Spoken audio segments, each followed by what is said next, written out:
Hey chess folks, welcome to another video. Today we are going to be solving some puzzles. As you can see, my top score is 57 in the puzzle rush. Survival mode, of course. We cannot make it in the other time controls because we are not a GM yet. So today my goal is to make 60 puzzles. Of course, I have been trying to make 60. I gotten this close, 57. Today also we'll make a try, but I cannot guarantee you that I will make 60. But I can guarantee you that I will give my best. So let's get into it. Alright, here we go. I think the first 10-20 puzzles are basically easy, and there will be only 1 to 2 move puzzles. So I think that's a free rook. Okay, this is not a rook. Sorry guys for the interruption. I just changed the color of the board since some of you mentioned in the comments. So I turned it into I changed it from green and white. So okay, yeah, as I said, this is a free rook. Okay, so we have a checkmate in one, which he cannot stop. So he gave us a check. The only legal move other than blocking with the queen is king s2. Let's go there. That's it, and we can checkmate there. This is simple back rank checkmate. Okay, this is also another back rank checkmate. See, as I told you, this first 10 or so are just simple mate in ones, so there is no need to explain much. Okay, this is a simple knight. Well, also you can call it a smothered mate because the king is dead because of his own pieces. So this is a mate in one. Okay, that's a mate in one. In these puzzles, the first 10 or 15 or 20, basically if there is a rook, I see how can I enter with the rook. But in this puzzle it's not the rook, but the rook helps in preventing the king from escaping, and this double check gives us the glory or the victory, you can call it. I thought the knight can go there and the bishop, but it is guarded. But after the bishop is taken, we can push the pawn, and no one can stop it. Yeah. Okay, the rook stops it, but at what cost? It loses itself. I can see we can take with the queen. When you can get into the opponent's king side or opponent to the opponent king with a check, it's always, not always, but almost always a good move. No, don't take. Instead, force the king to the back rank so that you can take it for free. Okay. I think we exchange the rooks here and get the opposition in that position and win the game. This is mate in 2. See, we are getting into the 20s, so we maybe we need to think a little. Okay, so what is this?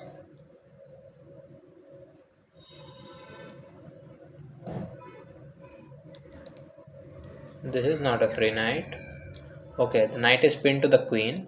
Okay, at first I didn't say this, but now I think I say it. The knight is pinned to the queen, so if we add more pressure to it, it collapses, as I told you. Okay, so the king is covered literally and has no moves.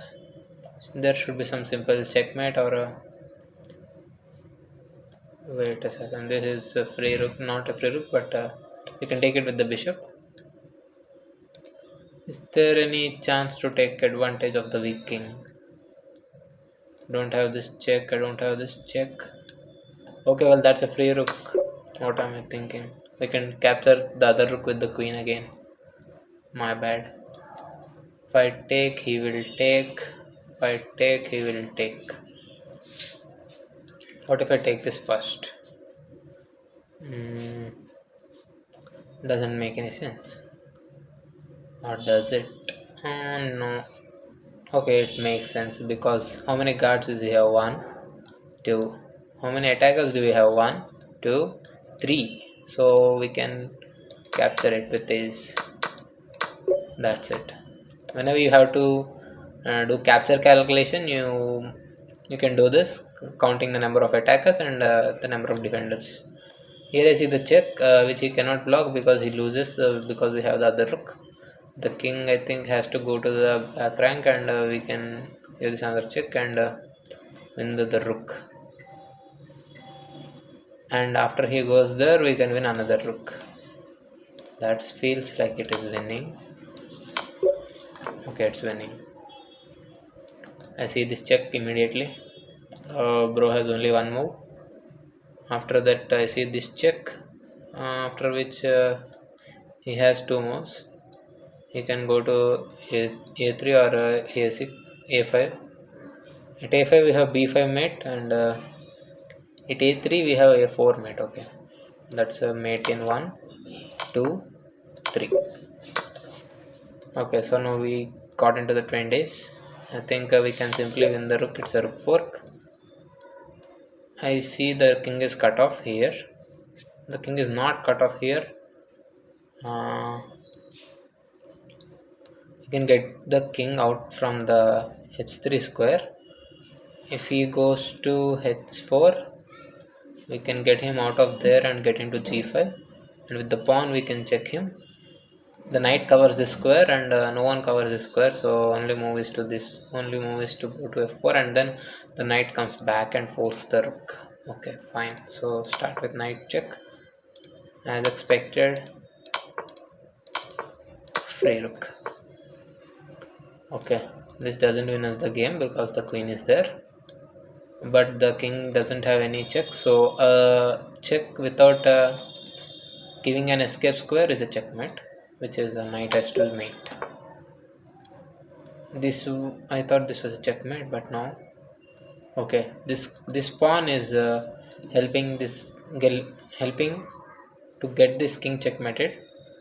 Like I can go here. The king has to go here. After I go to g2, the king has to go to e1, and then don't give this check blundering your queen. Instead, give this h1 check.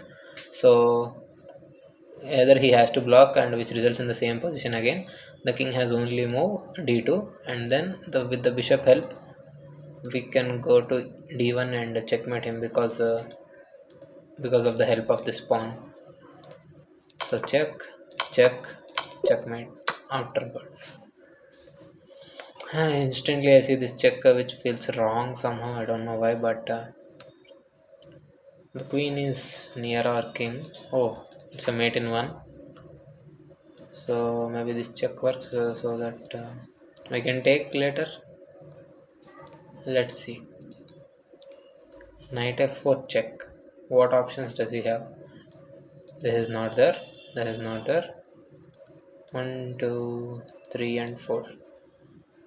If he goes to f1, we have queen d1 there, checkmating him. See, knight f4 check. If king f1, we have queen d1 check. This is the process of elimination. The king has only 4 legal moves, so we are trying to eliminate as how many of them are possible. We are trying to eliminate them so that we can go with the single option, which is the best. So f1 is eliminated. So the remaining squares are e1, e3 and f3. So what if he goes to e1? If he goes to e1, queen c1 is checkmate because of the back rank. The knight covers the squares, and his own knight blocks. Kind of. It doesn't. The queen covers the square from there, so he cannot go to the back rank. The rest are these two. If he goes to e3, then the queen can come back. After this check, I just realized the queen cannot come back because of the bishop. So okay, we have this move, queen c3.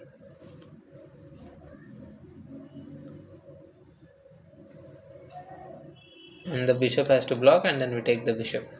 Same goes for I think king f3, because his own pieces are blocking him. See this bishop, if the king goes to f3, if this bishop is not there, the king is on f3. After the knight goes to f4, there is Okay, there is checkmate there also. We can go to d3. Nothing. So check, checkmate. Okay, is there any checkmate here? I see this check. If he goes back to the f1 square, we got f2 mate. King goes to e1, sorry d1. We got check and checkmate. This works. I was thinking of this check, but these are the tricky ones. You have to, you will see the most obvious check. Of course, the other one is the simple one, and the other one is losing. So these puzzles try to trick you, which you have to be careful about. I see that this is a hanging bishop. I don't know why shouldn't I take it. After the rook captures also I see there is a skewer attacking. Okay, that's not a hanging piece. So after I take, what do we have? Okay, no.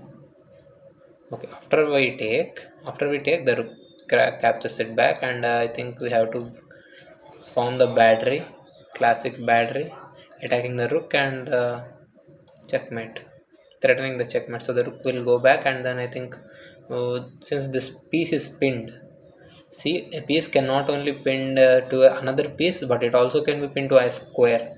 In this case, it is the g2 square, which is the mating checkmate square we are trying to get into, obviously. So I will show you.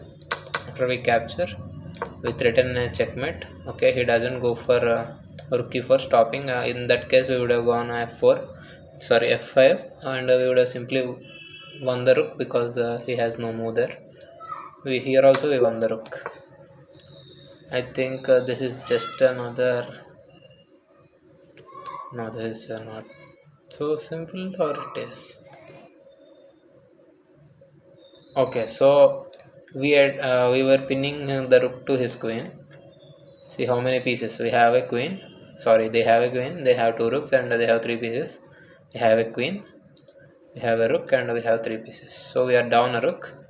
So it's not great for us to take the queen and lose our queen.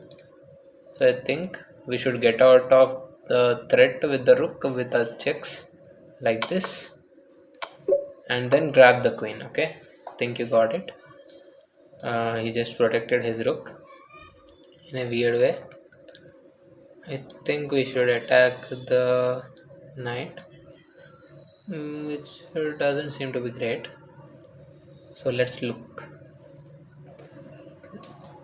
Let's see some candidate moves. Okay. Bishop g5 is a move, losing the pawn, so waste move kind of. Yeah, I don't see why we shouldn't play rook e6. Simply attacks the knight, double attack on the knight. Either he has to move it or defend it. I see the move rook e1, defending it. In that case, we take and take the rook, and there is also no counter attack on the queen. So rook e6, yeah, that's the right move, and we win the rook.